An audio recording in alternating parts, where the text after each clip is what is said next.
Also, hi Kappa Del Chino.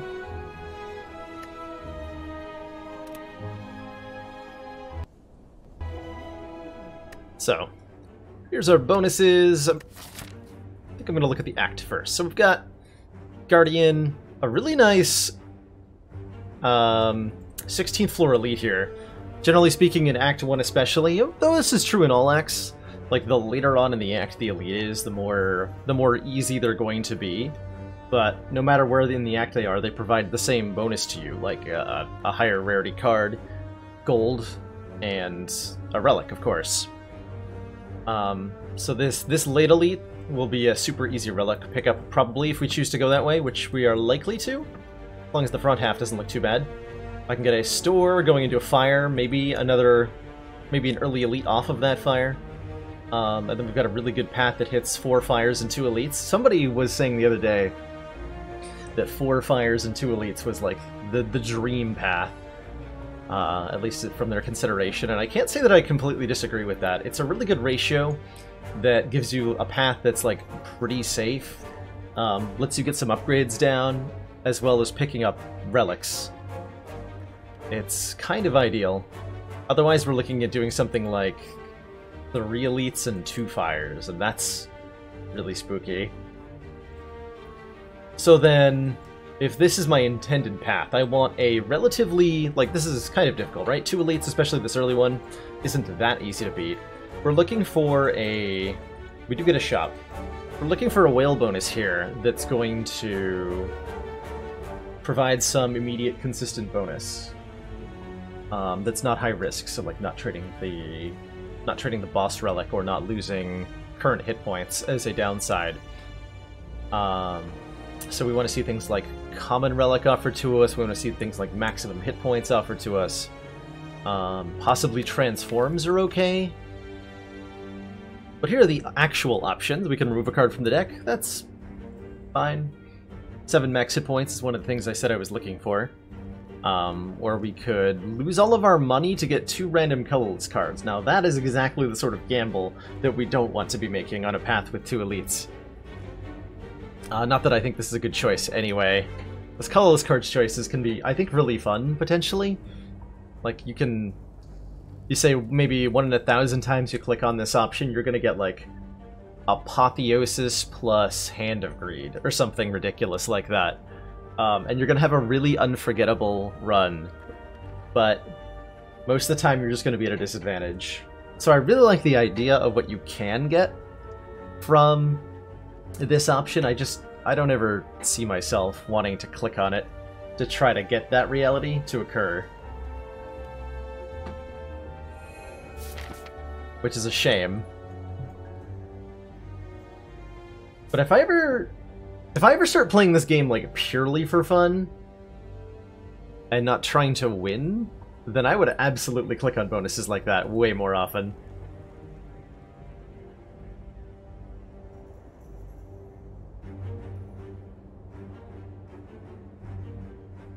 Hey, Johnny Klaxon! How you going? Alrighty. Let's lose some hit points to Jawworm. Oh, the patch notes! Yeah, I saw those, Carhawk. So, for anybody unfamiliar, actually for context, like 2 weeks ago, the patch notes included a change that you could no longer find wing boots after floor 40, which anybody who watches a lot of streams has seen become a very big meme, because that fix didn't actually work, and you could still find wing boots after floor 40. But now that that fix is actually working, so you can no longer find wing boots on past floor 40, and then there's a whole long list of relics that you can't get after floor 48, which, to be clear, is floor 49 is the fire before the final boss. So all of these exclusions are only in the event that you dig up the relic from the last fire, like before the Act 3 boss. Like, this is floor 47 in Act 3, or sorry, this is floor 48, and it's only anything after that these are excluded from. So anything you dig up at the fire, or anything you find, I believe, in the Act 4 store, or get as an Act 4 Elite drop. You can no longer find a whole bunch of the common useless relics. You can't find any of the eggs, you can't find Question Card, you can't find Wing Boots, you can't find Old Coin, you can't find Maw Bank, etc., etc. Basically, like a list of every single relic that doesn't do anything in Act 4. And I don't know how I feel about that change. It's only on the beta branch at the moment, which I'm not playing on, for Slay the Streamer reasons, mainly.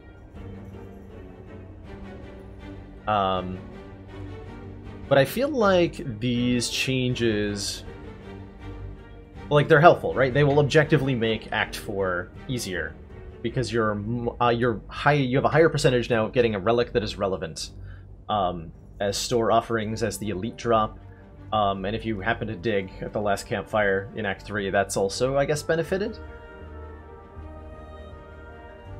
I think it's a pretty minimal impact on actual gameplay.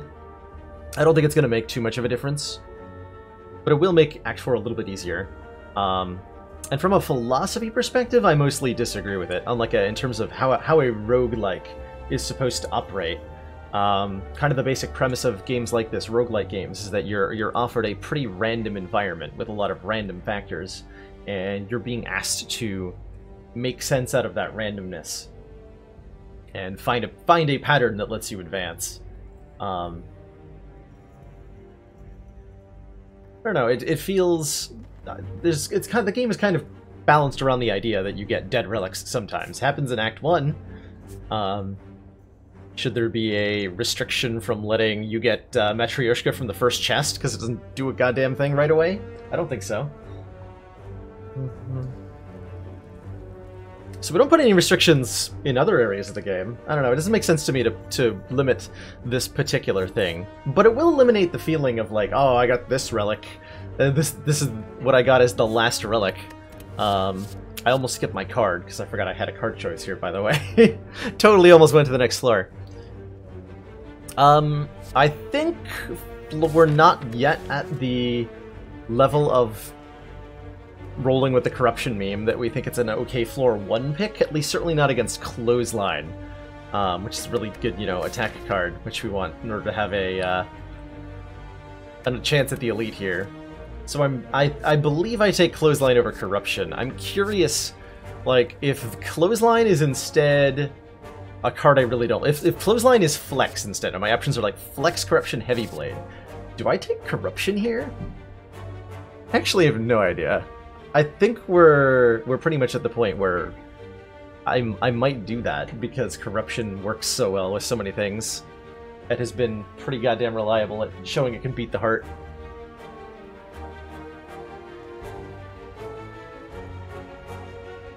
Toxic and Molten Egg from the Elite Brad strategy. Well, at least, like, if you take the card from the Elite,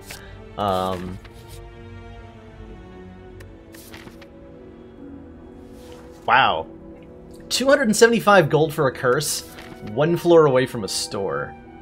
I would love to do that.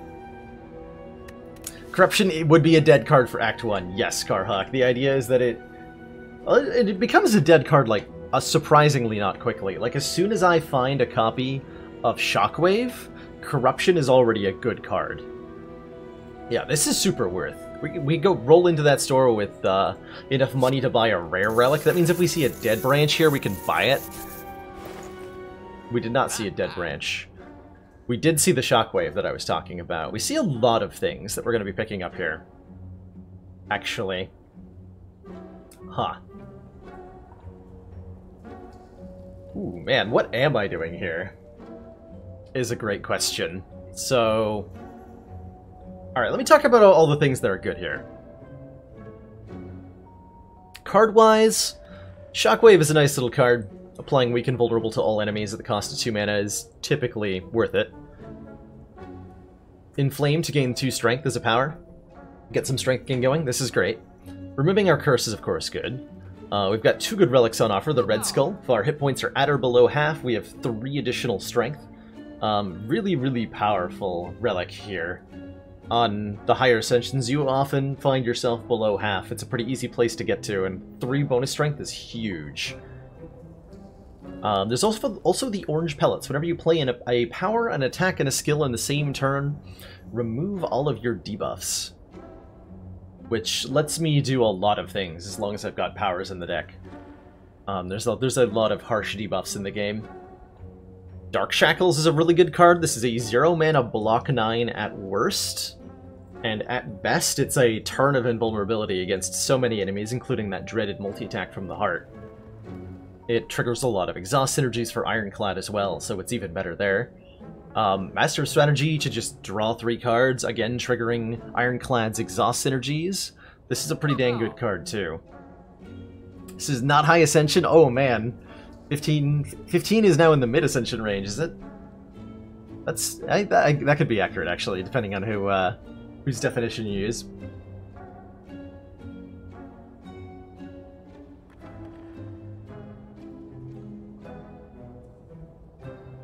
So, I don't have enough money for all of these things. I don't think I'm going to let myself leave without the Red Skull, so I'm going to just click on that. We're also going to remove our curse. Okay. Now, within this much money, what do I have that I want? I think I do want the Dark Shackles. Ironclad does struggle to block, especially in the early game. It gives me an opportunity to play one of these 2-mana attacks without needing to take damage at the same time, which is often difficult to accomplish.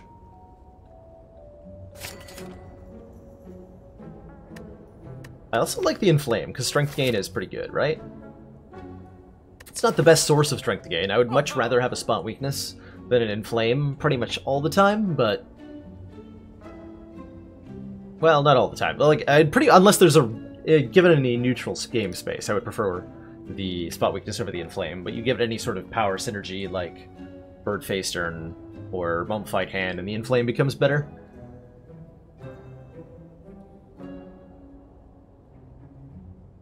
That said, well, I could also take the Shockwave instead. Which is also good with Dark Shackles.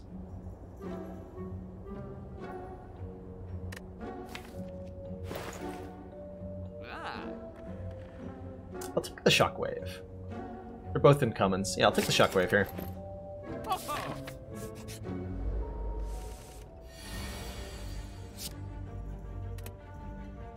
I thought in order to play High Ascension you had to be in Colorado.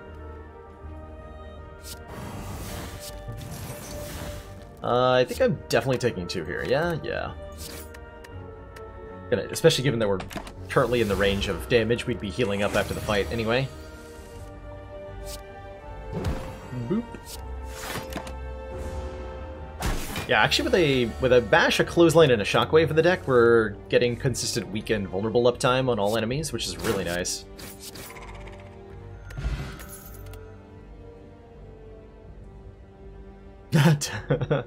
Yeah, Delvin Camus is in Colorado these days, right? Is that why he's been making all those Vape Nation jokes?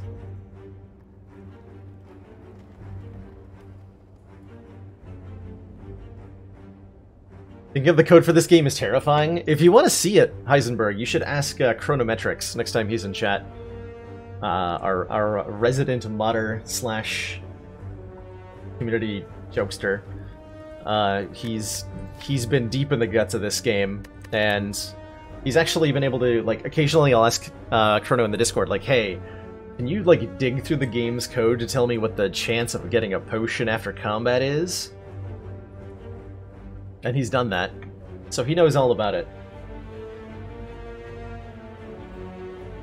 Hey, Yannick Shadow.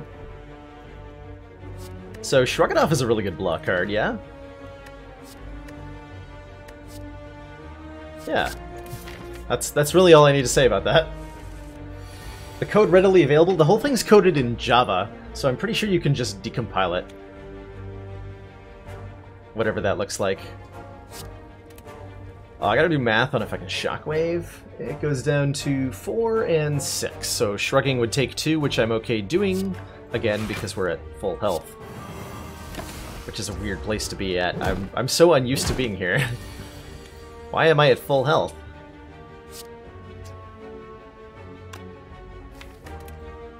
Get the big boy down here.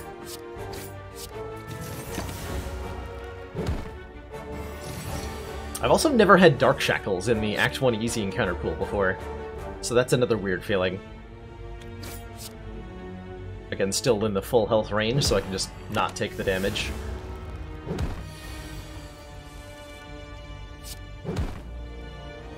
I was shocked when I learned this game ran on Java. Like, what? I thought Java was supposed to be bad. I mean, it probably is as a coding language, but they've made a really cool game out of it. Hey, Chili Bean! My voice is soothing and I play a game you enjoy. Yeah, I am streaming pretty much entirely this game full-time, 5 days a week, 6 hours a day. The Tuesdays, Wednesdays, Thursdays, Saturdays, and Sundays. Full schedule below the stream and all that. So, welcome, welcome. Glad I fit your niche. So with 2 cost, we've got 3 2-cost cards in the deck already. So a card that cheats those cards into play is pretty powerful. I like Havoc quite a lot. And the downside of it isn't even a downside when it hits Shockwave. It might hit Dark Shackles sometimes, and that would be uncomfortable. But still fine. I'm gonna grab it. So normally before an Elite fight, I would be upgrading Bash for the extra turns of Vulnerable. With a Shockwave, that's not as relevant. Likewise, Clothesline would be the other upgrade, but with a Shockwave, it's not as relevant. Maybe I upgrade the Havoc, so that I can cheat cards into play more. How are we doing against Gremlin Knob? I guess is the big question. The answer is not that well. Especially if we have to play Shockwave or Havoc. But I'm still going to upgrade the Havoc. If we fight Gremlin Knob, it's going to hurt us, but we'll be fine. Cool, not Gremlin Knob. Excellent. Most excellent. I'd like to open with Shockwave if I could, so that Lagavulin is debuffed in the big way. Whatever that means. Well, I play Mutant Year Zero. I've never heard of that game, Flexcree. Hey, Slash.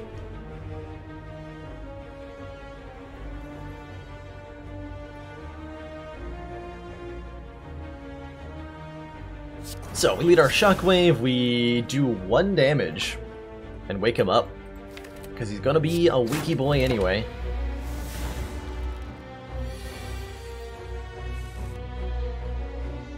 I mean, I got no compelling reason not to use this right now, so I guess I will. And we promptly begin the damage race.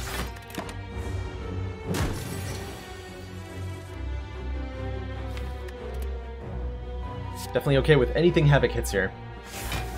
Cool, defends. I think it's more important to keep the vulnerable up right now. I'm gonna give you a bash.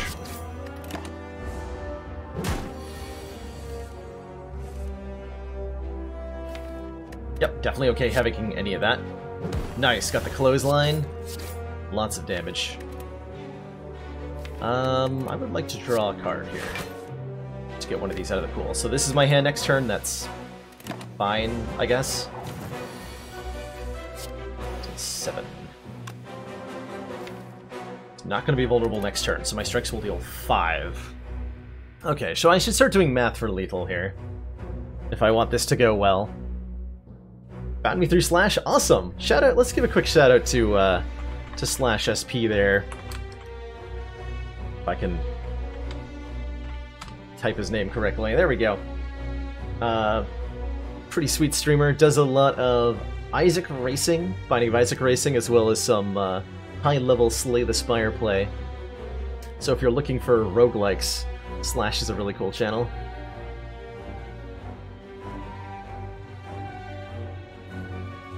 Can open the STS executable with 7-zip. Well, there you go. Yeah, pretty easy to dig around.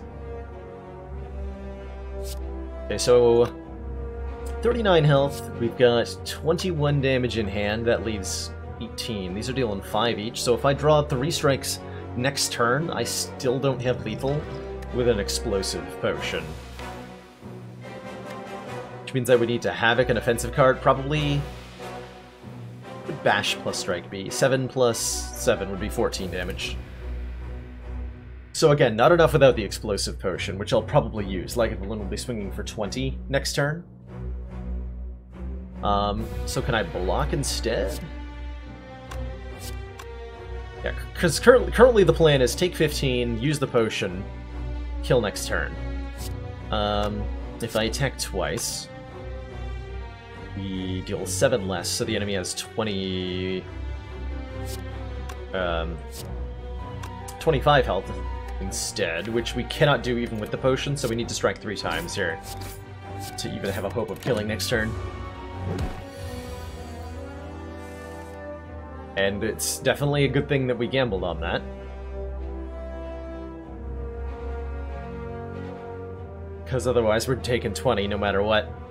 So, good on us. We played for lethal and got there. And we got 10 maximum hit points, because we found a lovely pair. Body Slam. I could see a Body Slam being okay in this deck. I'd really like an upgraded one. An unupgraded one is not that entertaining. Bludgeon is nice, possibly just for something for Havoc to occasionally hit, and kill something for free. Could have blocked once and gotten there. Are you sure? Exacxies. Oh. Was that with, like, a reasonable offensive draw or the best offensive draw? Because I also wasn't sure if... Like, I wasn't sure if I was going to draw 3 strikes at all.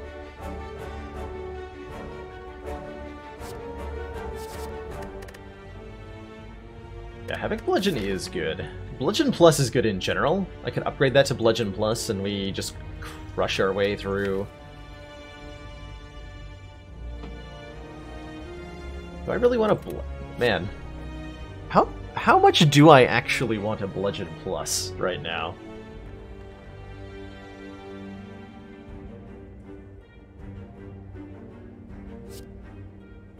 Okay, so I only exactly get there if I draw 3 strikes, specifically. In that case, I quite like... I like what I did, because I wasn't guaranteed to have the hand I did in that last turn. And we had more kills if I played the extra strike. You know what? I'm gonna take the Bludgeon. Let's go for it. That sounds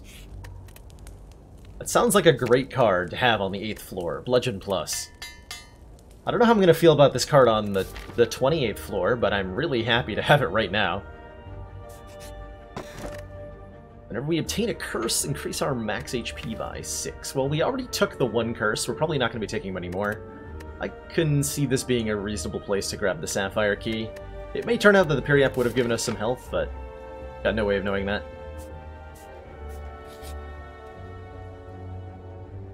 I can pay Cleric for a heal here. I wish I had a little bit more money, because I'd really like to be removing strikes now.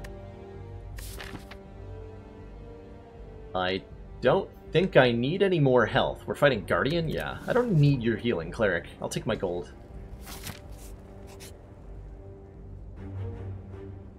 This would be a reasonable time for having Darkstone Periapt, but let's fight the mushrooms. Actually, the odd mushroom relic you get from this is very, very valuable if you're going for an Act 4 when the relic we get reduces the additional damage you take when vulnerable, and the heart makes you vulnerable during the 2 most deadly turns of the fight. Having the mushroom, like if you have the mushroom for the heart fight, the first 2 turns will deal you, I believe, 33 less damage, something like that.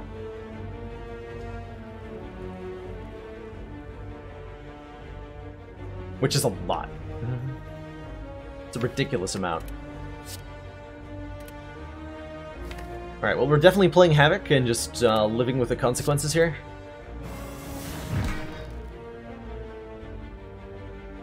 Not bad. Not bad. We literally first try. We add the Bludgeon to the deck. Literally the first Havoc. Nails it. That was great. I'm so happy with that. Thank you, game. Boop. How do I get so lucky on your runs? You can't even make it to the third area on any character. Any tips you can give? Yeah, I think one of the most succinct tip I can give to a new player, Felsimers, if you're talking about the deck building strategy of itself, there's like actually two important factors to how well a run goes. One is like how well can you navigate the overmap and how well can you choose cards to add to the deck, and the other aspect is how well can you play those cards against your enemies. And I'll focus more on the deck building side of things here. But if you're struggling to get to the end of the game for the first time, or even like get past the Act 2 boss, what I will say is one of the main things to focus on early, both as a player and in terms of like early in the run, is cards that make your deck do blocking and doing damage better. So, you know, pick cards that like give you strength, give you dexterity, let you make your attacks hit harder, stuff that versus weird effects that like add cards to your hand or draw extra cards or cause interactions to occur. Focus on those once you have a solid grasp of the fundamentals of the game.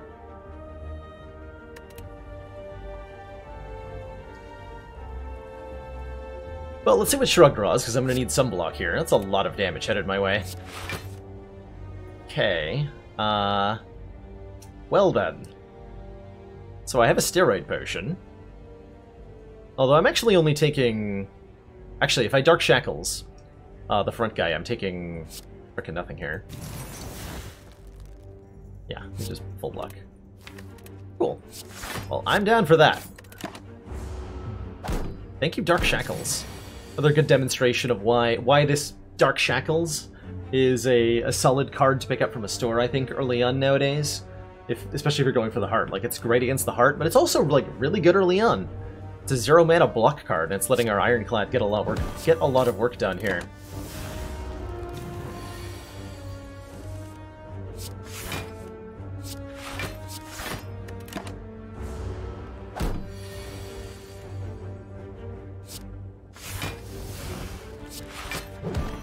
That Havoc is doing so much work. Let me just perfect that fight. That is a hard fight to perfect. Alright, so there's our reduced vulnerable damage. Here's some interesting ways for our deck to block. Power through with a Havoc in the deck is not that exciting. I like power through as a card in general, but hitting it randomly with Havoc is not that great. What do I think is priority for map routes? So the way I look at this, Thalesomers, is assessing which nodes on a map are most important for making your deck better. And the two nodes that are consistently the best at improving your deck are campfires and elites. And so, often what I want to do, especially in Act 1, is to pick a path that hits as many of both of those as I can get. And if you do that here, if you add up like the campfires plus elites, you'll find that that's the path we took. We took a path that hits Fire, Elite, Fire, followed by, again, Fire, Elite, Fire at the end, so 4 campfires, 2 elites. Gets us some important upgrades, gets us some relics. Really, really good way to improve the power of the deck. Routing into a shop somewhere along that way is usually a good idea too, especially the more money you have, the better shops become, obviously. And from there, the main consideration, one of the most difficult considerations in Slay the Spire, I think, is do you go for a event or do you go for a hallway fight? And that's tough. You know the optimal route for Act 4, but the rest are a struggle. You'll get there someday, Dream Scyther. Longest streak is 5, Akira, so far. And I know I can do better than that. Alright, I believe I'm skipping here.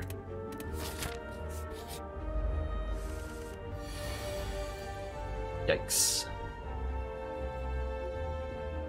Well, I have a Bludgeon Plus, and that goes a long way here.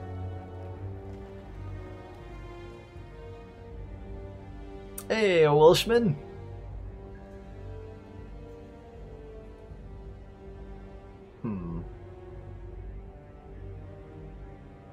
Well, I'm bludgeoning one of them and taking 14 damage. That, like, I can full block here, but there's no way this fight goes well for me, I think, if I do that.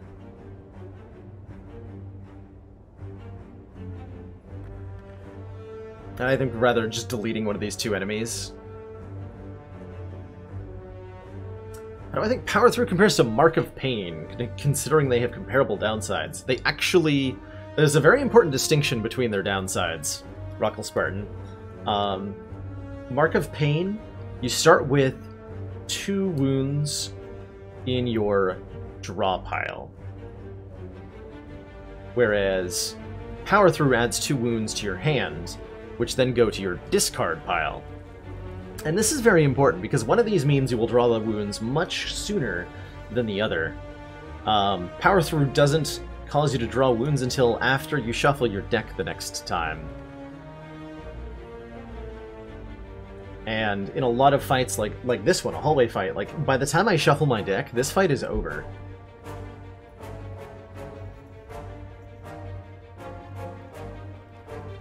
Oh, is that a Munchdown sighting in chat? Salutations! Munchdown, how's it going?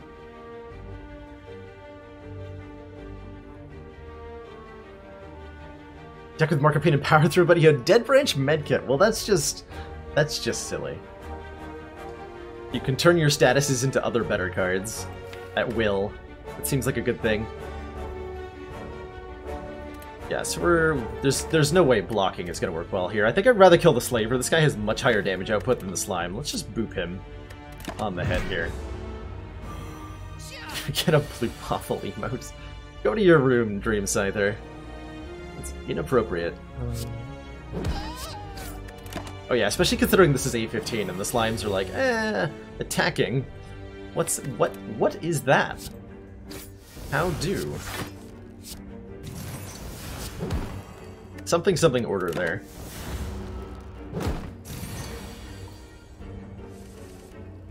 Why skip and not grab the Iron Wave? Well, the Iron Wave benefits my deck in the short term. Like it's a card that's on average better than what I've got.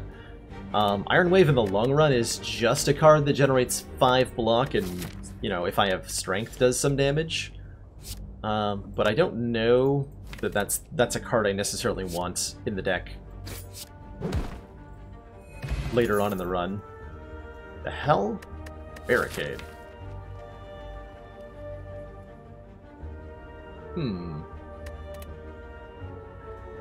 Or Second Havoc, actually, to just cheat all the cards into play. Ooh, I like that idea. I was thinking, like, well, Barricade's another really powerful card for Havoc to hit. What Havoc, though? Where's that? Ascension 21 mode. What would I add?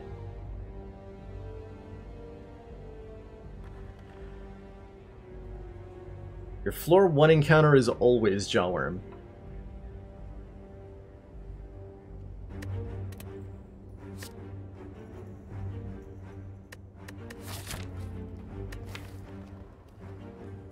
Yeah, 2 Havocs is a little iffy at the moment, given our current deck size. I'm sure it's fine. What's the worst that could happen?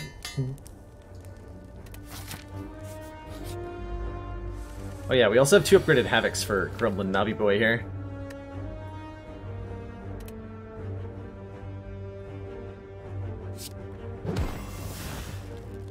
Oh, that was a good hit.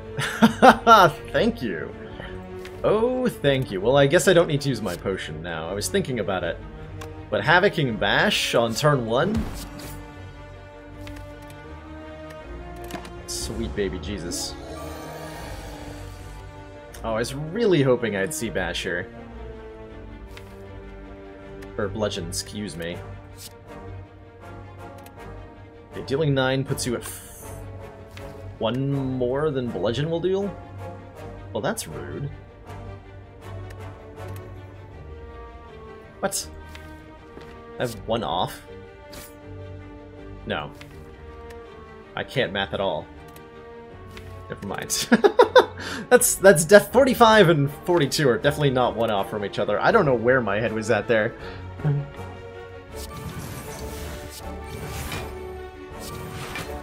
But let's full block, because this is Ascension 15.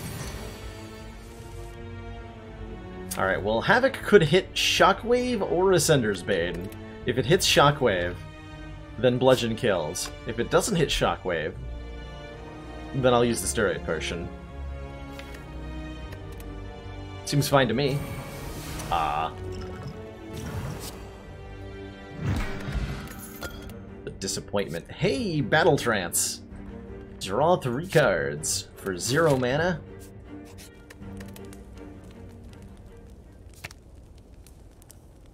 Get this upgraded for the boss fight. So we're gonna need the extra turns of Weak and Vulnerable whenever that gets played. I don't think I actually want to be Havocing just yet in this fight. There's a time and a place to use those. It's also a time and a place to eat the Guardian's giant attack, apparently. And that time and place is now.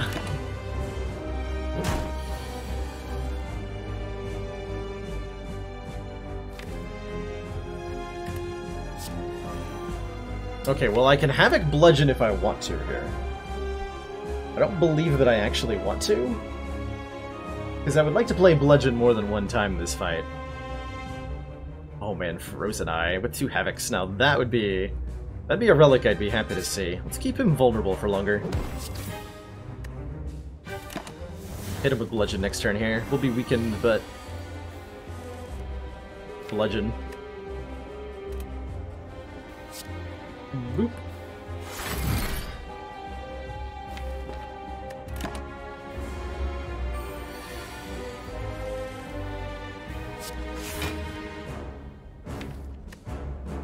I'm okay Havocing any of these cards right now. Okay, Clothesline gets down, good. That's a lot of damage and a bunch more weaken. I can use the Dark Shackles to play a strike to deal 6, that doesn't seem worth it.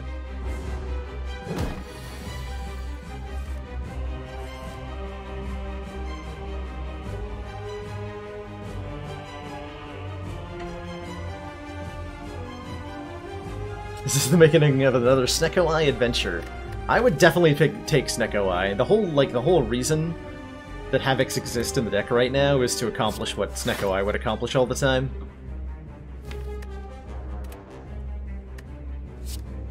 That would be good enough Bludgeon that I'm willing to Havoc it right now. Losing a strike is also excellent. Bludgeon? Bludgeon, we just play it. Get back into your ball, Guardian. You're not allowed out right now. Okay, we're very nearly at lethal here, suddenly.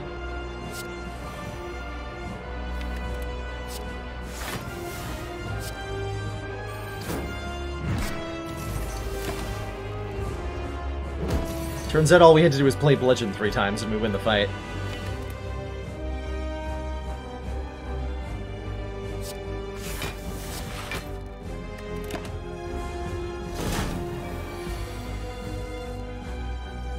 Red Skull now on. But all I really want to do is play Bludgeon. Not today. Not today.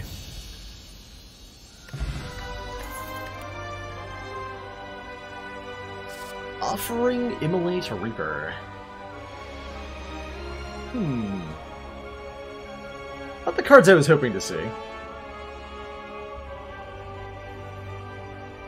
Actually, Immolate's pretty damn good here, now that I think about it. It's another very expensive card for us to whack things with off of Havoc. So Immolate is good in that extent. Offering lets us, like, play the ones that we have normally, instead of having to get them with Havoc, which is pretty nice. And Reaper... we have a lot of hit points. We have a Red Skull. Reaper could help this deck stay healthy. At the cost of being a thing that Havoc sometimes hits when we don't want it to, but also sometimes hits when we do want it to.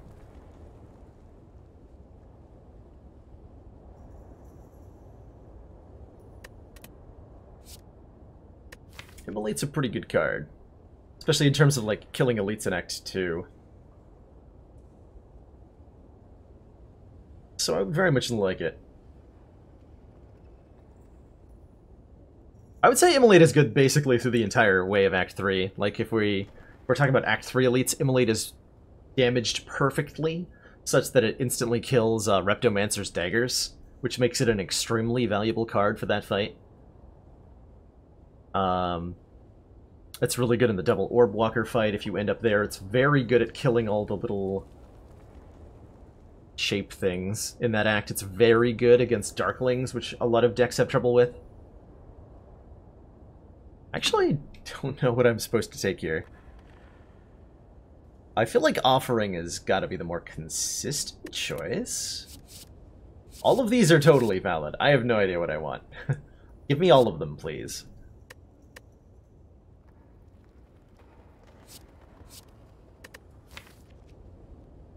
So I guess the main question is... So here's a different question. Do we still take Snecko if we have Offering? Probably. Like, we're currently in a situation where we 100% take Snecko if it's a boss relic reward here.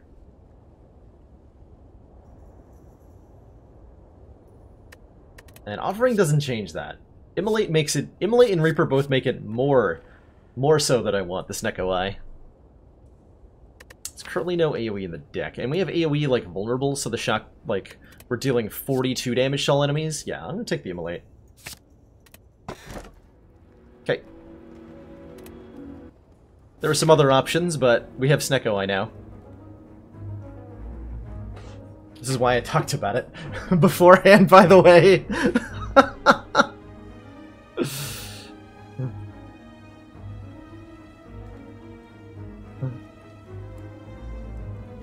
I can fight a lot of elites this act if I want to. Which I probably do. We are very, very strong against Act 2 elites right now.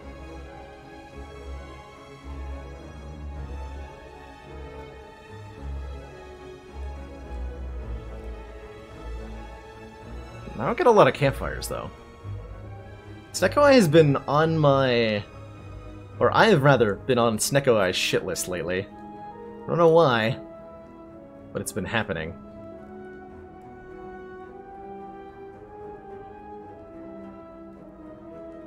We to go to a store. I like this 3 elite route on the left side here.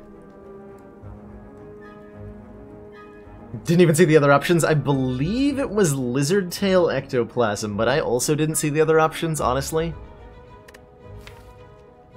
Like I talked about before the boss relic showed up, they're like, yeah, we want Snecko here, because our deck is just so disgustingly good with Snecko right now.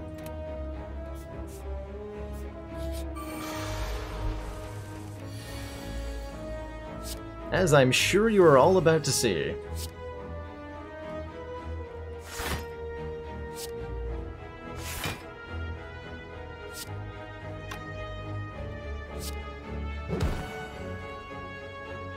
Got Strike.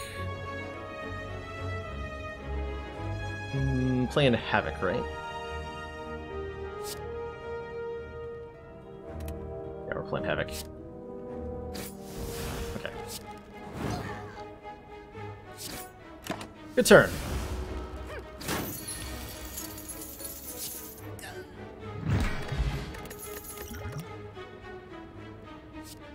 Another copy of Havoc. Combust Plus is a lot of AoE damage. A lot of AoE damage. We're fighting Bronze Automaton. Do I sincerely need Combust's AoE damage right now? I don't think I do.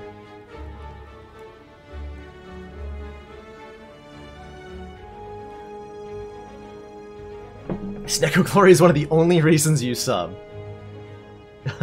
Complust. I don't know why the term complust is making me snicker so much, but that one got my funny bone real good there.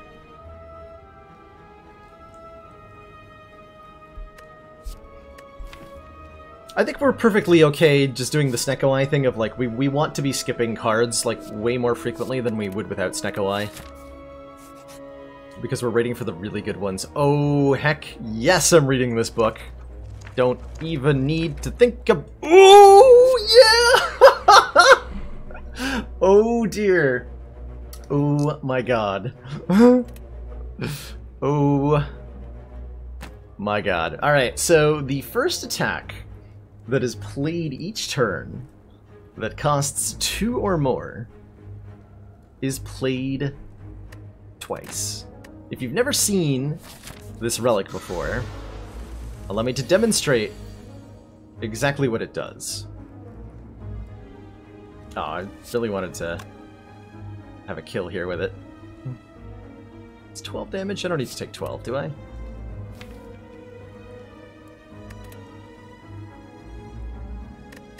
I'll take 12 to prove my point. That's what that relic does.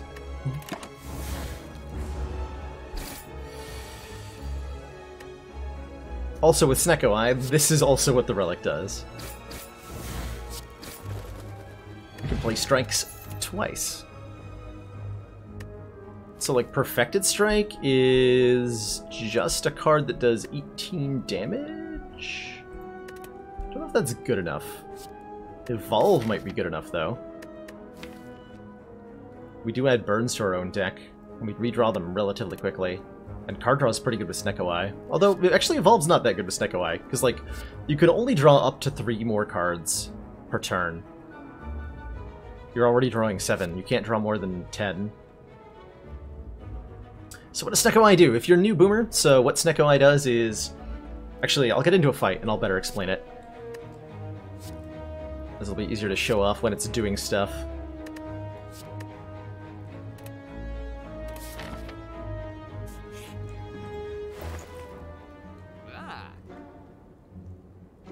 Oh man.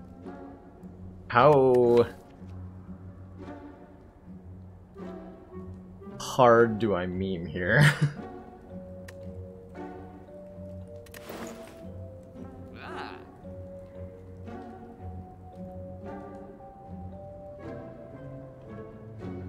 Because, like, the correct pick is Feel No Pain card removal, right?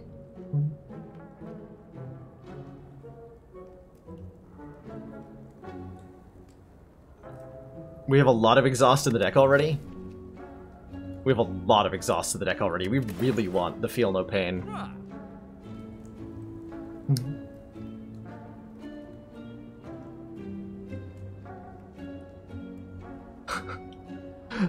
But I want the Feel No Pain. Hand of Greed is a hilarious option.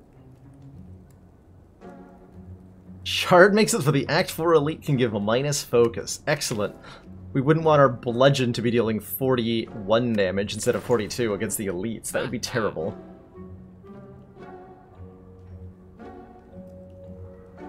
What's in the deck? Alright, here's a look at the deck with Snecko Eye, or Snecko Eye Necronomicon, Ryan. So like we've already got a weird goddamn run.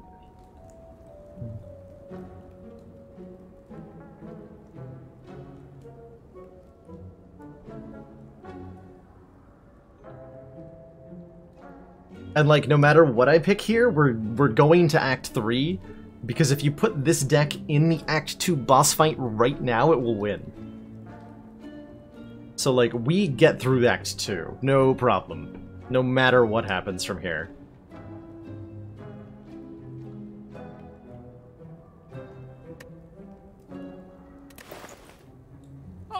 Yeah, you know what? Fuck it.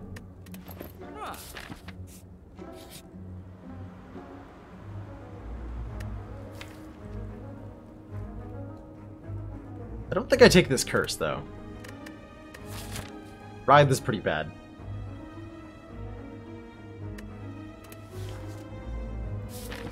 These 3 relics in a row, by the way.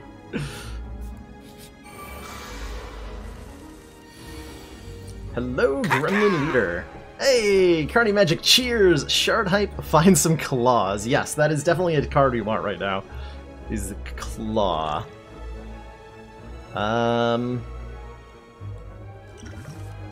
That wasn't a very helpful draw potion. I don't mind Shockwave Immolate here. That's adequate. It's a pretty good turn, actually. We only take 12.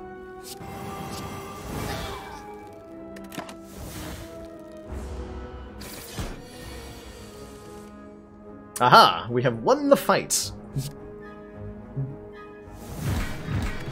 Good. I should have taken the Feel No Pain. God damn it. I should have taken the Feel No Pain. We would have had Blue Candle Feel No Pain Necronomicon. Come on. I will take the first Feel No Pain I see.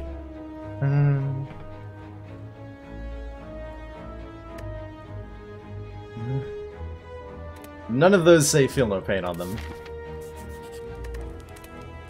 I had to double check to be sure.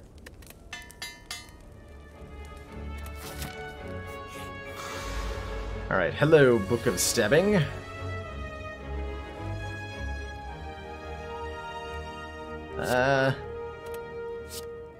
Got any of them weak sources? Oh, you do. Thank you. Oh, I also had 5 energy, which I completely forgot about. Cool.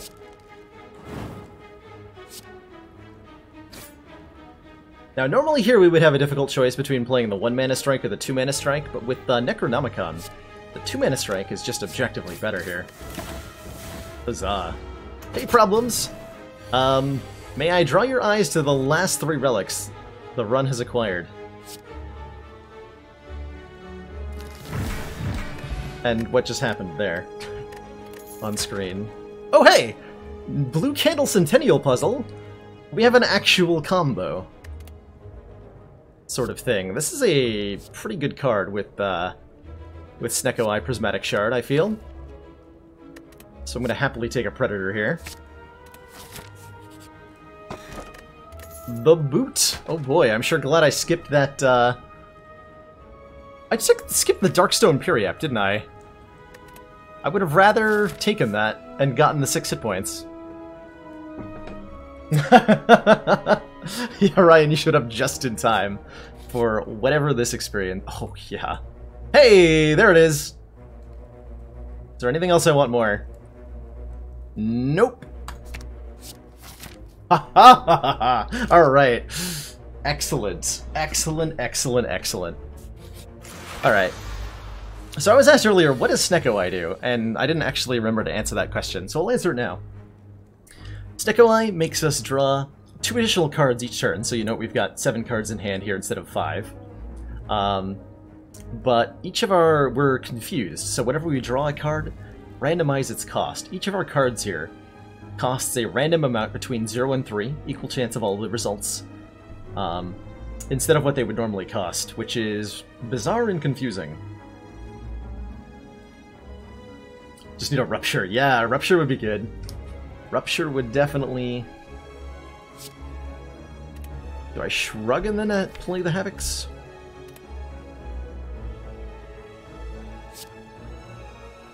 I think I play the Havocs first.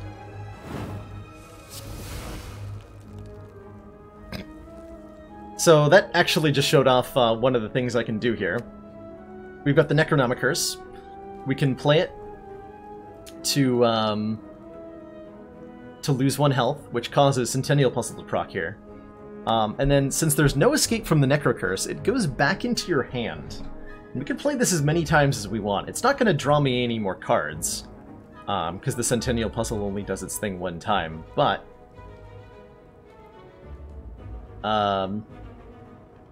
anything else that triggers when that happens? Play it to enable Red Skull value. That is actually a thing I could do, Munchdown. And it could actually be really relevant.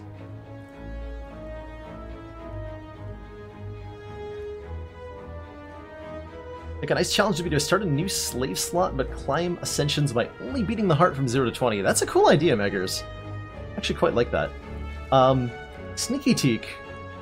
I'm gonna give a quick shout out to Sneaky Teak, by the way. He's been doing something very, very similar to that. That he just started last night doing... He wants to do Ascension 0 through 10 as like a tutorial style thing for new players. by beating the heart. So if you're looking for exactly that, check out his channel.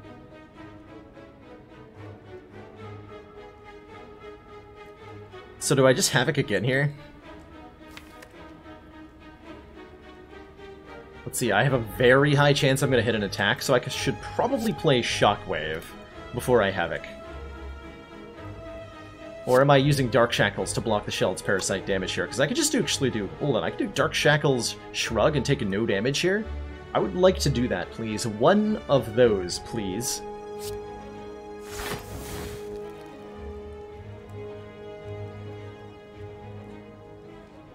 Actually, now I have to do math to figure out if the Shockwave Shrug blocks for enough. Ugh. Alright, so that'll be 10 times 2, that'll be 4. I'm taking 14, I block for 13, so Shrug, Shockwave. I take 1, but I get Weak and Vulnerable down. That seems worth it. I also get to see a card. Huh. Alright, well I can actually immediately... Oh, actually no, that gives us Shockwave exhaust. Now we're taking none. Excellent. I can also play the Necronomicurse now. To lose... It'll exhaust itself, giving me 3 blocks, so I'll pay 1 life to gain 3 block, and I can do that as many times per turn as I want, which is really important. Would I take Corruption? You better believe I would take Corruption here, Gankar. I think if you have Snecko-Eye, you take Corruption. There's no question about it.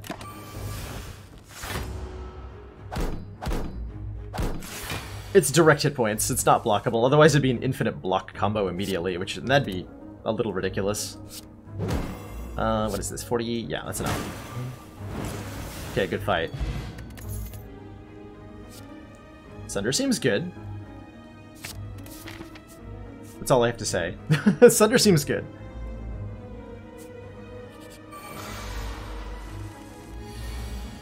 Sunder seems good.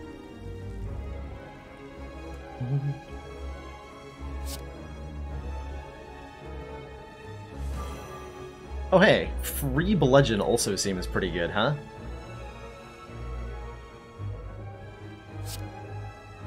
So I can... It's 0 cost, but it gives me 3 energy for killing an enemy with it. Which is pretty dang sweet.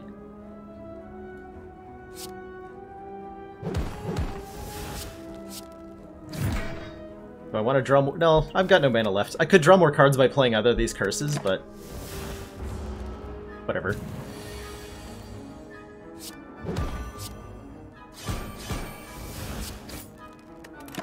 Now we draw 10 cards this turn.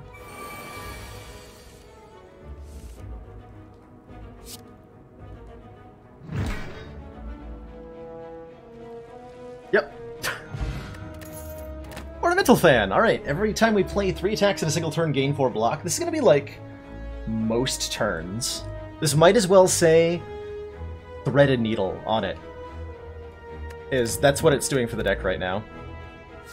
Armaments Backflip Compile Driver. Well, Armaments Upgraded is really valuable with Snecko-Eye, because you're drawing so many cards that the Armaments upgrades a lot of stuff. This deck is tough to play. How do I plan on getting to Act 3? Same way I always do, Digital Shuckle. Being a lucker on stream.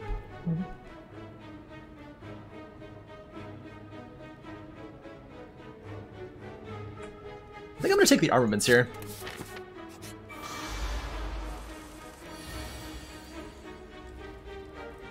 Well, I can sure draw a lot of cards here.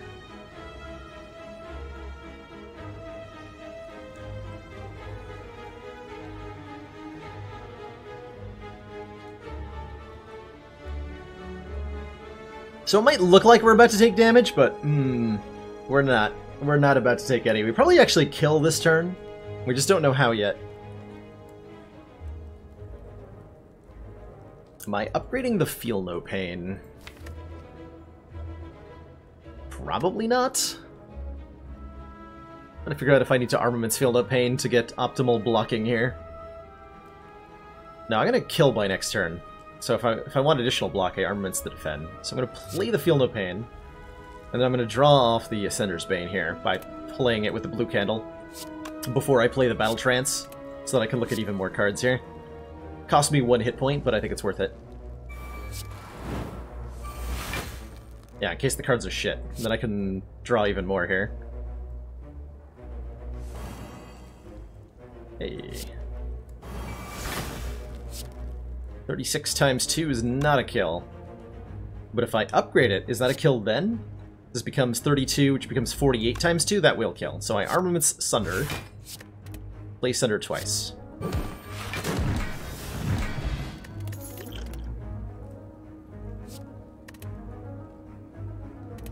Sweet fight. Alright, I don't think we're that inclined for more card rewards. We want to see some events here. Or a merchant. Okay, we actually don't have strength to limit break, right? Right. Bag of Prep is very strong. At the start of each combat, draw 2 additional cards. That's very strong, especially given where we're having extra energy on turn 1. Just making our turn 1 stronger in a deck that wins so far by turn 2 seems very good. Could remove a card, but like the extra card drop basically accomplishes the same thing, but better. Bag of yup.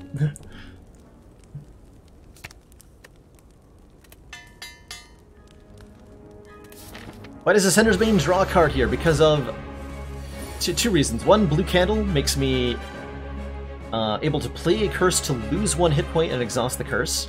So what's happening is I'm losing that 1 hit point, and that's causing Centennial Puzzle. The first time you lose hit points each combat to draw 3 cards. It'll only do that if I haven't lost hit points through some other means yet.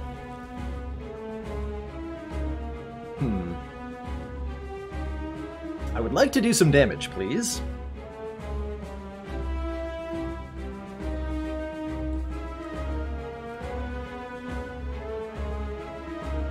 Am I doubling Bash just to get 2 artifact removed? I want this guy to be vulnerable.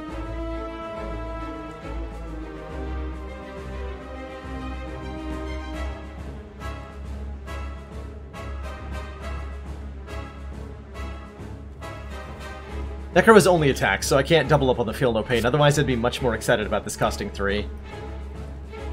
I think I'm playing Bash twice, then Havocing something, then hitting him with Bludgeon.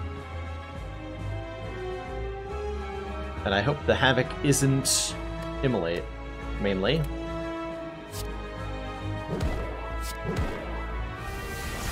Cool, that was not Immolate.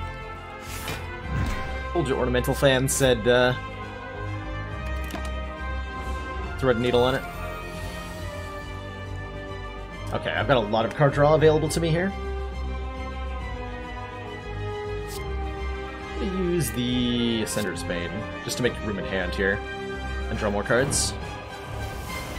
Okay, Dark Shackles. Dark Shackles will remove the last artifact off this guy, which I would like to do.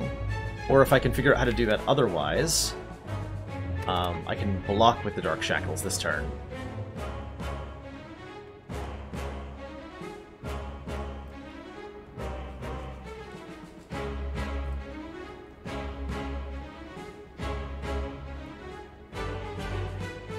So I'll only draw 2 if I don't get a card out of my hand. Vulnerable better than getting 100 this turn? I think so, Onyx Shadow. To get the other 200, it's easier to have Vulnerable down.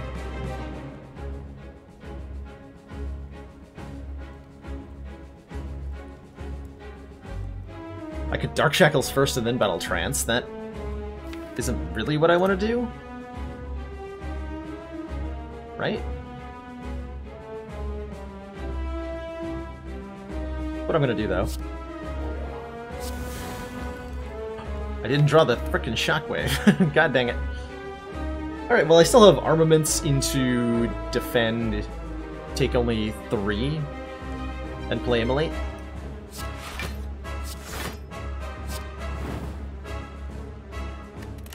Works for me. Oh, you jerk.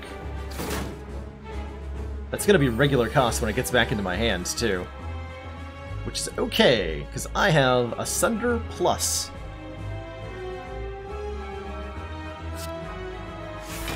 So I'll have plenty of energy.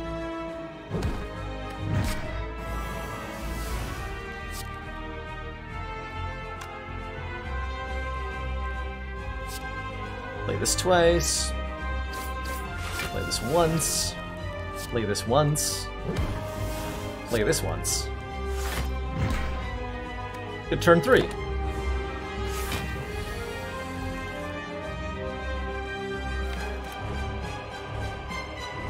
Well, I can...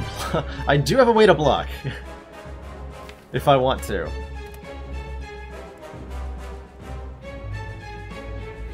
Or I can shrug it off, which blocks for 11 guaranteed. So if I do the feel no pain nonsense, we're being hit for 20, so I have to lose 7 health to gain the 21 block. Whereas if I just play shrug and get no additional block, I take 9. So this is the guaranteed take 7 damage route. Where Shrug It Off has to either draw or Havoc a playable card. I guess I Havoc first. Is the weird answer, even though I have a Feel No Pain in... Well, no, because that's 1 less damage if I do that route. So that's actually 6 damage. That's just 6 damage. Alright, I'll do the Feel No Pain route. So I like the guaranteed small amount of damage taken. Oh man, if you Havoc a 2-mana card that gets played for free with Havoc, it still doubles with Necronomicon? I did not know that. That's amazing. And now I get to show off this synergy. Let's get some block.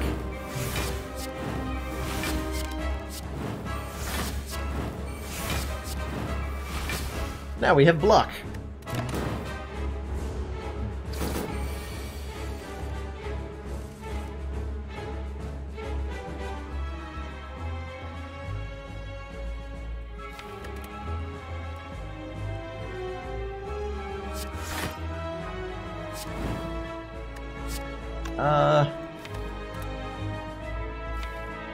I mean, I just draw a Bludgeon next turn and kill him with that. How does that work with Barricade? Really well.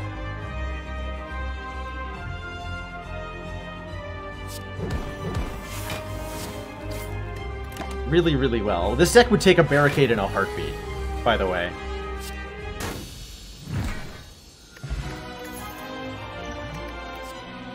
Oh, right, these are my options. Oh, right, these are my options. We have Prismatic Shard. I'm not very likely to see one, am I? Well, Bullet Time seems goddamn incredible. It just lets me play everything in my hand, which is like all of the most powerful cards in the game at this point.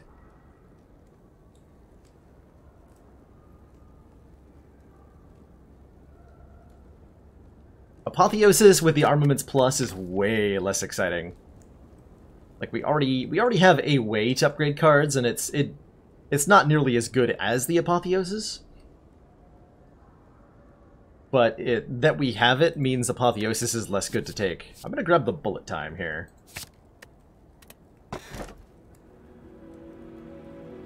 Less cardboards. 4 energy would be real good. Not that good, because we have Bullet Time, but very, very good. Otherwise, I can lose 2 strikes in the deck, or I can get additional relics off elites. Though I think I would probably take the Empty Cage of the Black Star here. Getting some strikes out of the deck would make this deck even stronger, because then our strike equivalents are Bludgeon and Sunder. We would still like to see more cards in the deck.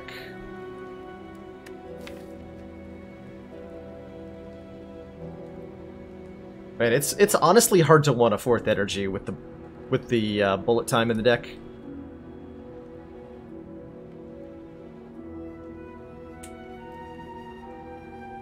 I'm gonna take the Cage.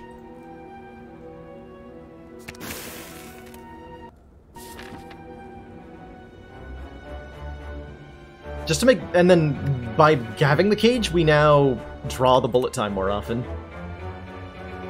Alright, we have to go over here. We have a couple ways to get there. Black Star would have been pretty okay here, huh? It's a pretty okay looking Black Star. I'm definitely down to fight some elites. Like, what elite do we encounter that we don't just dumpster? I don't know. I don't know the answer to that question.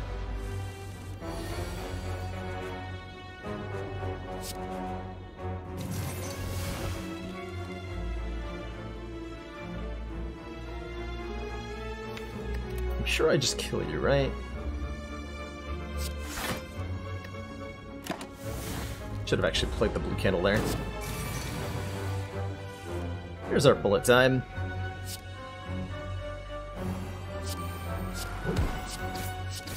Oh, I should have thought about that more.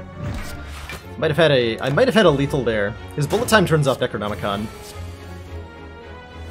I have to consider that next time I draw bullet time. There's the corruption. This is store 1 of 2, by the way. So I think with all of our money, we're going to look at the next store, because nothing here is that exciting.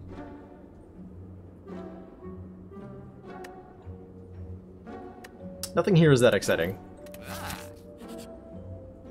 Transform a card. Get out of here, Strike. See you later. Rupture. Ooh.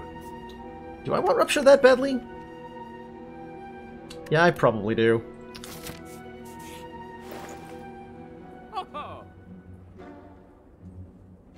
I was honestly thinking we don't even need Rupture, but yeah, we probably do want a Rupture, don't we?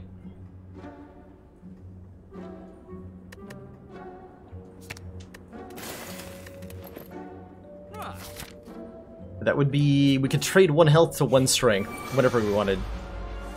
That does seem pretty good.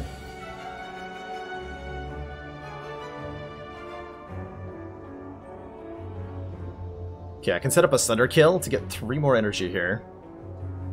Which lets me full block.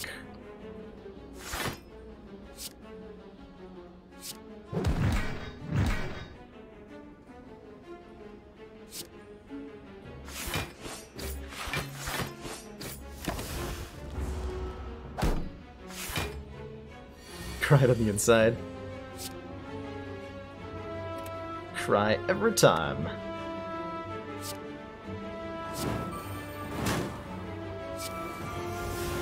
Oh, order, by the way.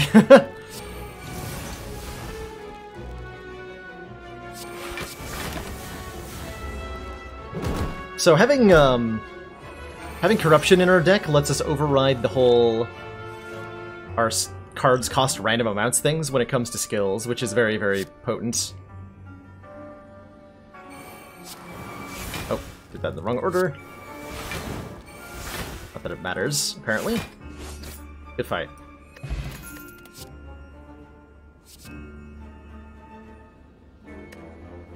Exhaust up 3 cards in your hand.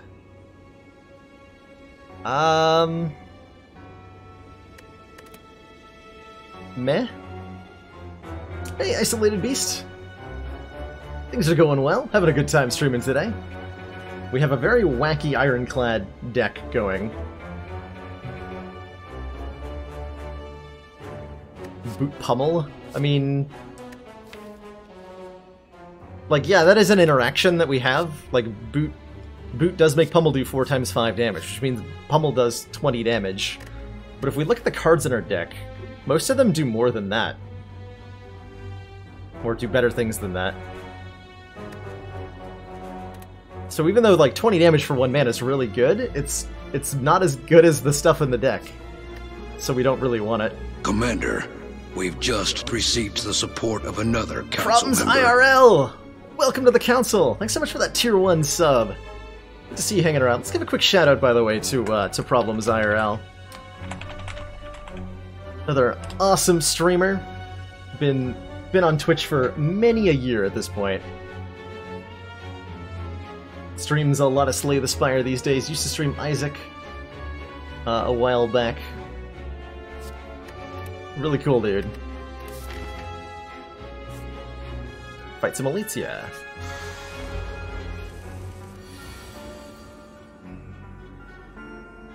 Okay, so we want to draw before we play Bullet Time. If we're doing any of that. But I guess I just Bullet Time. Is there any... actually, I can play something twice. Before I Bullet Time here. If it's a 2-mana attack. So I can play Strike twice, which is more damage than playing it after the Bash. For 1 time. So I play strike twice, and then I bullet time. Well, that might have affected what Havoc hits here. So if Havoc hits a 2-mana attack, I did that wrong. Totally did. Alright, I fucked that up, apparently.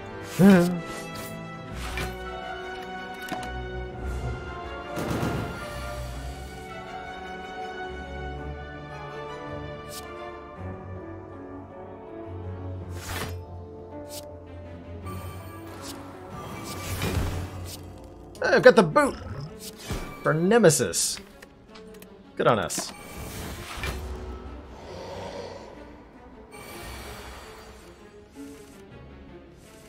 Or like dead assist, I think. Hold on. That is 126 damage.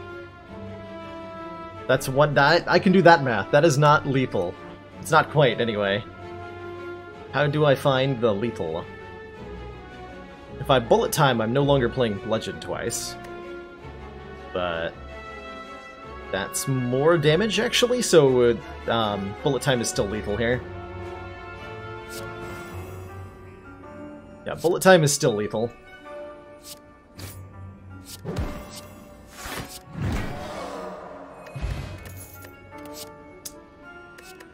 Wattled Tornado. Actually, with Bag of... Oh, so this is really, really, really important. There's a very important interaction going on here. Which is that we have Bag of Prep with Snecko Eye. Bag of Prep, I believe, draws its cards before Snecko Eye confuses you. So, if you have Bag of Prep specifically, Ring of the Snake doesn't do this, other card draw effects don't do this, but Bag of Prep specifically, the cards that I draw, the first two, are going to be their regular cost. So whatever I bottle, because it's going to be innate, will be in my hand at the start with Bag of Prep. And if I bottle it, that should mean it'll cost the same. It'll cost its regular cost, no matter what, every single fight. So if I bottle Corruption here, I'm bottling a 3-mana Corruption here. I think it said I want to be bottling Feel No Pain. And that should be, if I understand anything about this game, should be a 1-mana Feel No Pain every single time now. And since I'm going to start with it in my opening hand, I'm going to upgrade it. Should have maybe recalled there. Hello, Reptomancer. Oh, I'm wrong, actually. Maybe it does matter for order. So that is totally a random cost card. Yeah, it may indeed matter on order. As it's certainly... everything I just said is not applying here.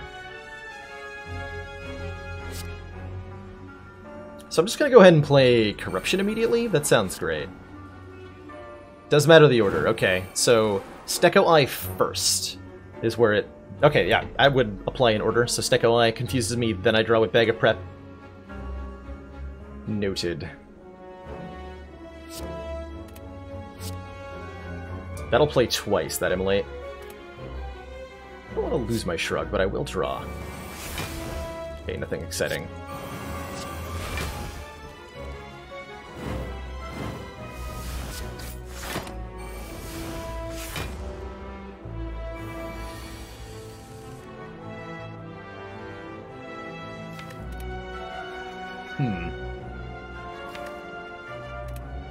Sizable chance that I Havoc Bludgeon, and if I do, it'll target a random enemy. Let's kill the dagger. Or I Havoc. Okay. Bludgeon 0 cost. That's unfortunate. Doesn't matter, though. We just do very strong attacks. +1 energy on turn 1 is excellent with this deck. Uppercut is excellent with this deck. I'm gonna go ahead and grab more powerful attacks that apply weak and vulnerable, I think. I actually don't mind a leap here either, just like a card that does a decent amount of block. We're a little bit lacking. Maybe I don't want the... Maybe I don't want the uppercut, actually. Got a really concise deck here. Not consume, yeah. It's already upgraded. It is a 2-mana card. That makes it good with Snecko Eye, right? To consume our 1 orb slot.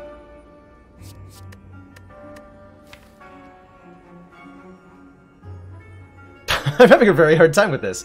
I guess since we have Corruption, Feel No Pain, we just want to be adding as many skill cards to the deck as possible right now. So that we have fuel for the Corruption Fire.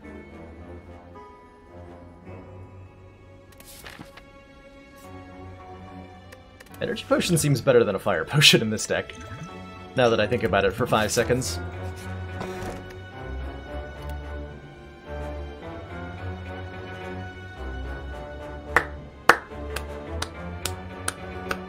GG, I guess. Because this run didn't have enough crazy nonsense going on, we now have a dead branch. And I really, really wish I'd bottled the Corruption. But, you know, c'est la vie.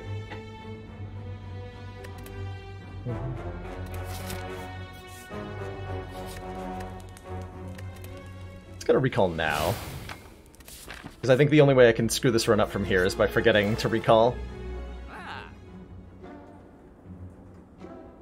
Think we just take all this money to the next act? Nothing here is exciting. Okay, good talk. Oh yeah, if that was the choice versus the key, I would have probably relied on a random chest here and just taken the goddamn dead branch.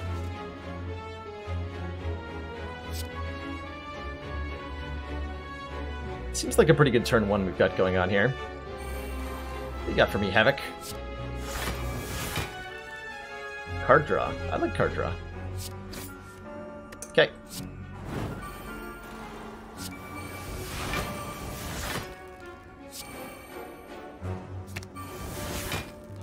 Just play some skills now.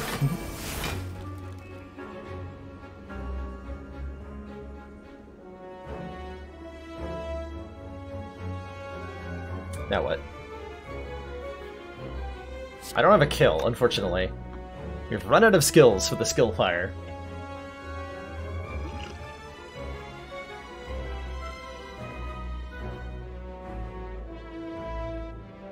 That's true, Ryan. We actually maybe get a little bit less silly, because we're no longer like doing prismatic shard specific nonsense. What we need is an echo form. It's a shame we can't get cards of all colors off the dead branch. We're playing this. Oh, let's double that. More cards next turn.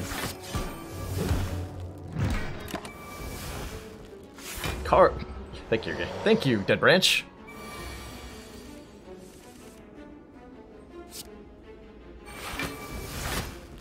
Oh, Juggernaut. Whenever we exhaust a card, or whenever we gain block, more accurately. I now have an infinite damage combo. Well, not an infinite damage combo. I can play Necronomicers to gain 4 block and deal 5 damage as many times as I want. As long as the number of times is less than 92 times. So I could get close to killing Nemesis here while he's intangible, but we would actually die first.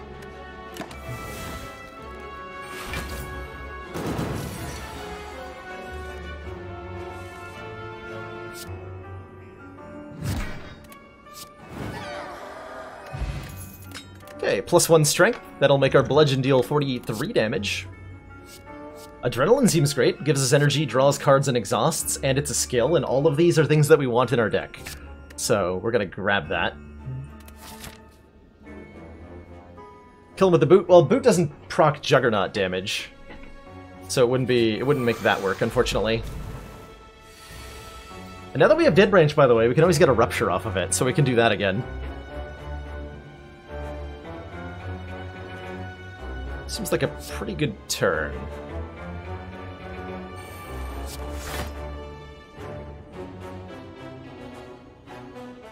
Am I not blocking for enough? Do Bash Predator to kill.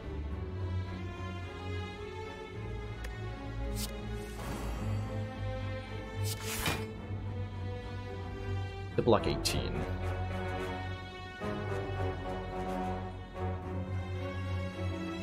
I'm currently not doing that. Whatever. We'll get it back from Burning Blood.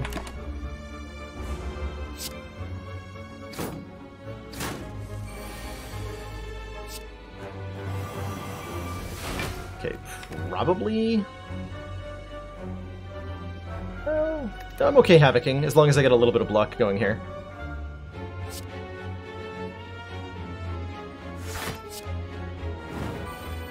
Excellence.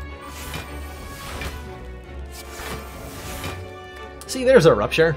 No problem.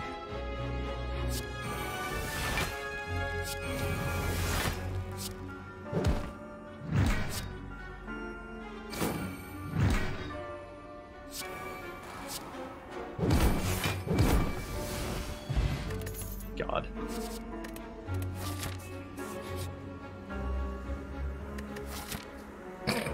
Travel immediately to the boss, you say?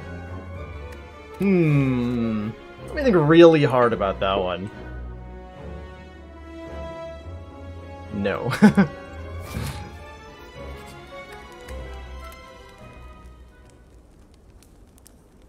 Man, upgraded Battle Trance seems okay. Extra card draw. Give the boss a chance. Why does that event even exist? Is a great question, Speedfrog. I don't know. I just play this on turn. I just play both of these immediately, right? Yeah, I just play both of these immediately.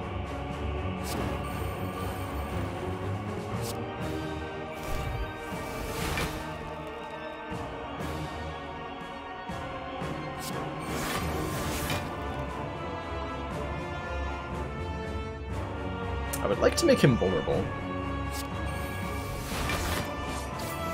I mean, I guess that works. Oh, I upgraded the Searing Blow. How high can we get it, chat? Where does it stop?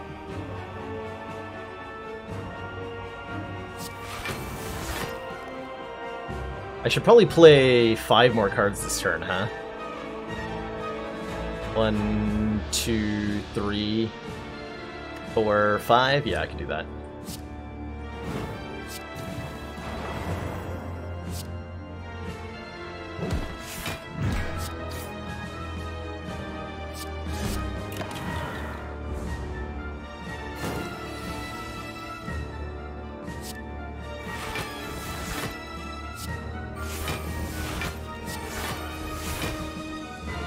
Ghostly armor.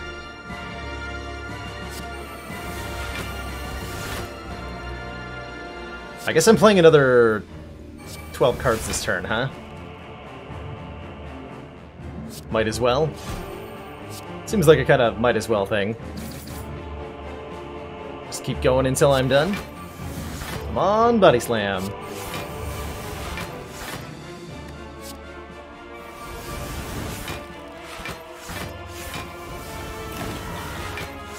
Alright, we have a demon form in the deck.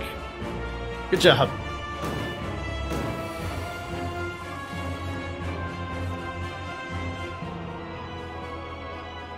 A free bullet time. Free bullet time seems good.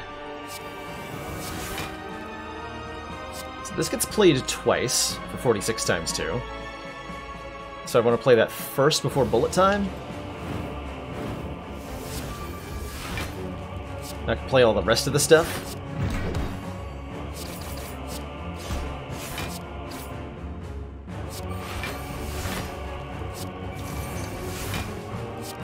And I guess I'm taking damage here because I want to play this Hemokinesis.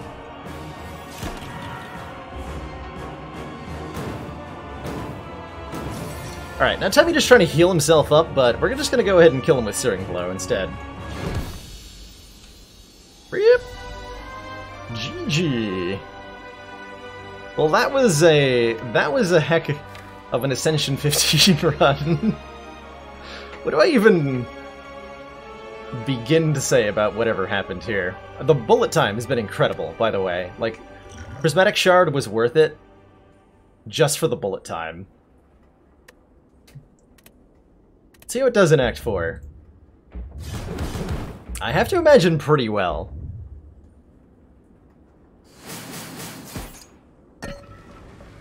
Three mana deck, by the way. Technically, if for those of you counting at home, there's no energy relic here.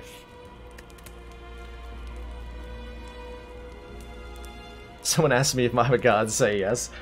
This is if somebody asks me, is Snecko Eye a good relic? You show them this video.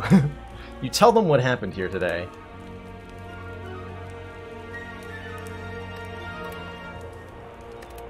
I think I'm upgrading Sunder.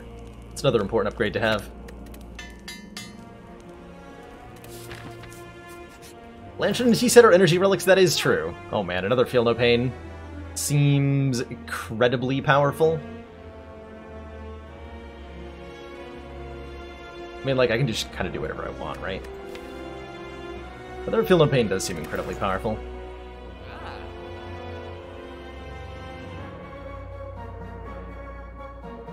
And a draw potion. Although the block potion's just fine.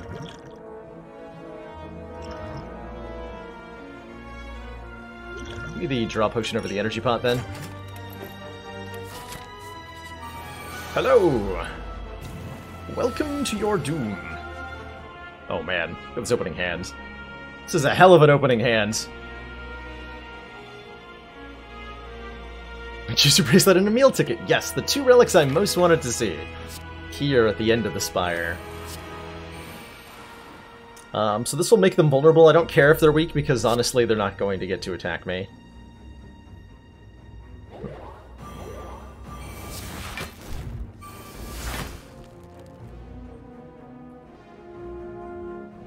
Armaments. Okay, I'm not getting any more cards unless I Havoc.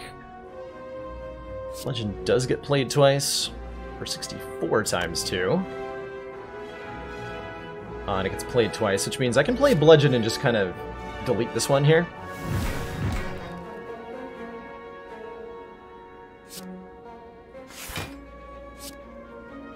I guess I am playing Havoc.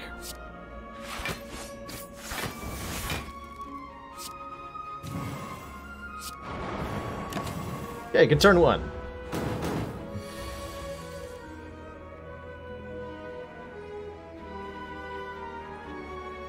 You have Dark Shackles, so you're not damaging me. I guess I just bullet time? Play all the cards.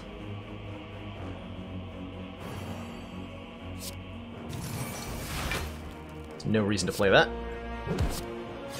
Well, basically no reason to play that. Could have used the curse to draw more cards there, but whatever. Pretty whatever.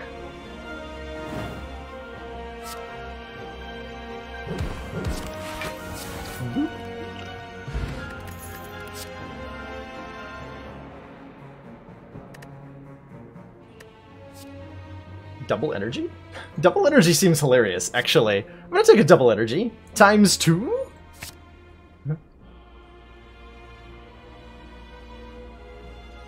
How's the run going? The run...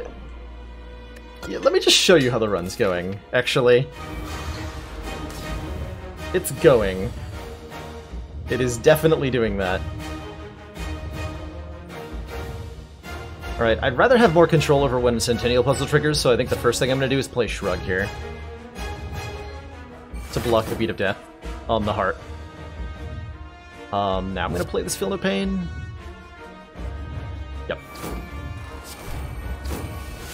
Oh, a bullet time, and a disarm. Don't mind if I do.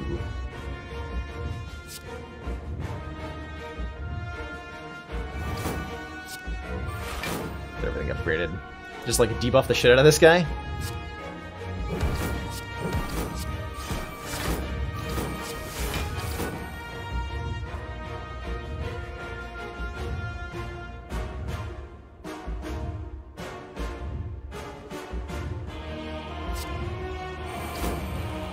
Okay.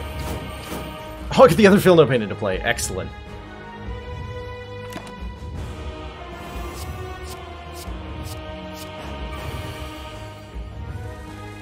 $39, by the way. Odd Mushroom. When vulnerable, take less increased attack damage. Blocking would be nice. Corruption?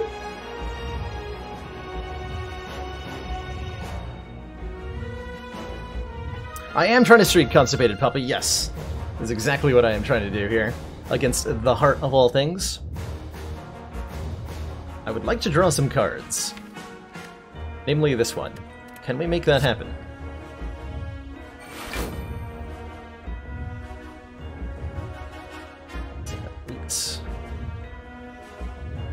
Kind of?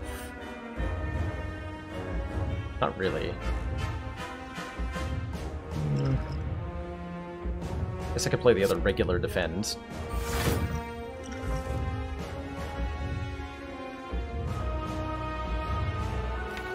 Looks like I'm taking some damage here, probably, unless Havoc hits something really impressive. Centennial Puzzle hasn't triggered its draw yet, but our hand is full of crap. I can just whack him twice and do 100 damage.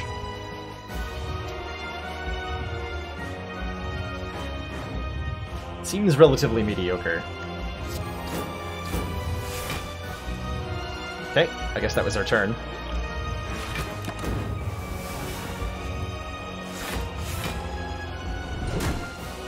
That was actually a pretty good turn.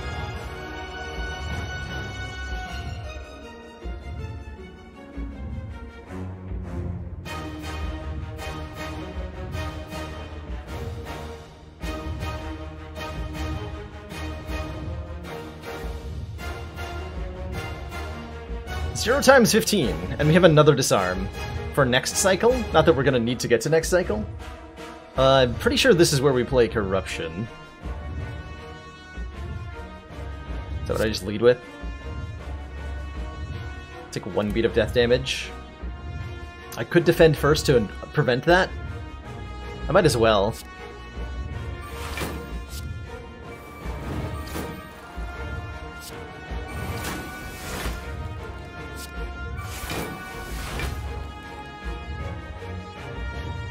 Okay, you're not even attacking. It's like, how much do I need to block for here? None! The answer was none. Alright, we have 9 turns of Vulnerable on the Heart. Oh, I can play this blood! I can play this blood for blood! Observe, I will play Necronomicurse. Which also generates another random card. Gives me block, deals 1 damage to me, and puts itself back into my hand. Let's do that again. Until Blood for Blood is free.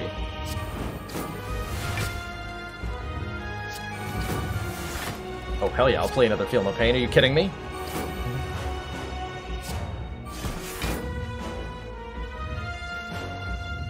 Okay, we can keep going as long as we want. But I think we just end turn here. Oh, that's the card we want. Which means I get to do silly things now. Oh boy. I'm so excited.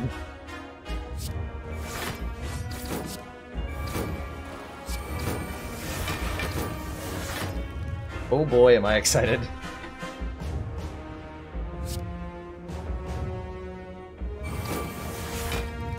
Dual wields. Let's see if I can find a power to duplicate with that. That counts, kind of.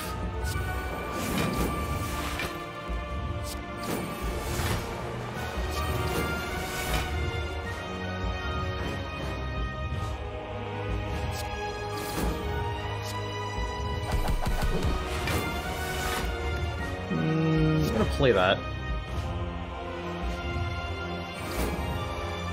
I think what this fight really needs is more copies of Fire Breathing in it.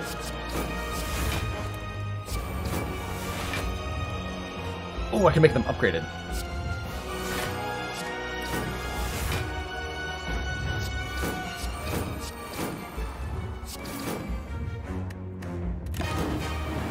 Look at that Fire Breathing damage. 12!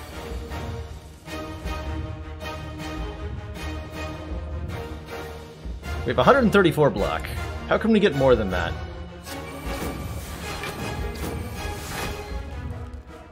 You're vulnerable. It's a free bludgeon?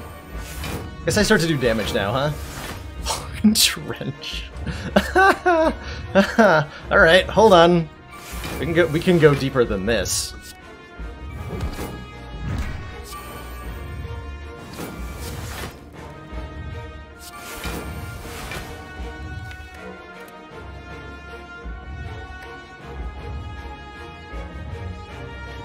Got,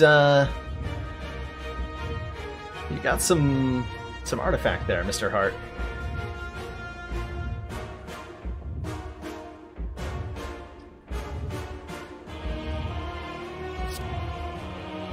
Trying to figure out what I'm duplicating here.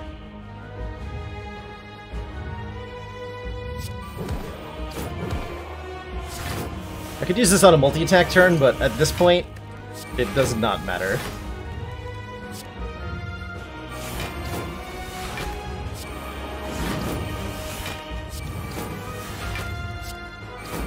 Just keep playing all the skills. Ooh, clash. Alright, we have 530 block. We just did so much damage with fire breathing.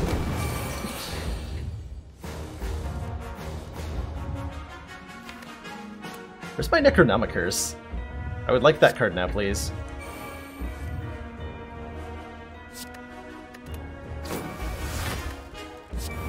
Copies of Free Bludgeon, please. Oh, I'm actually gonna kill the heart here before I get to do memes. Well, that's tragic.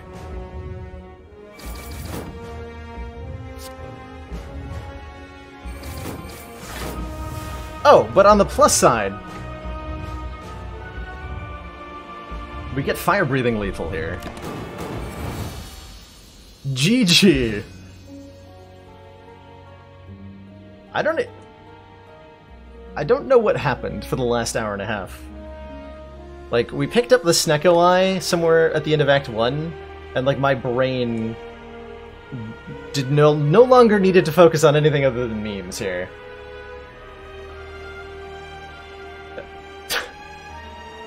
That is the most overpowered goddamn shit I have ever seen in my life. Holy moly. GG. I'm glad we went full meme with the Prismatic Shard. What a hell of a run.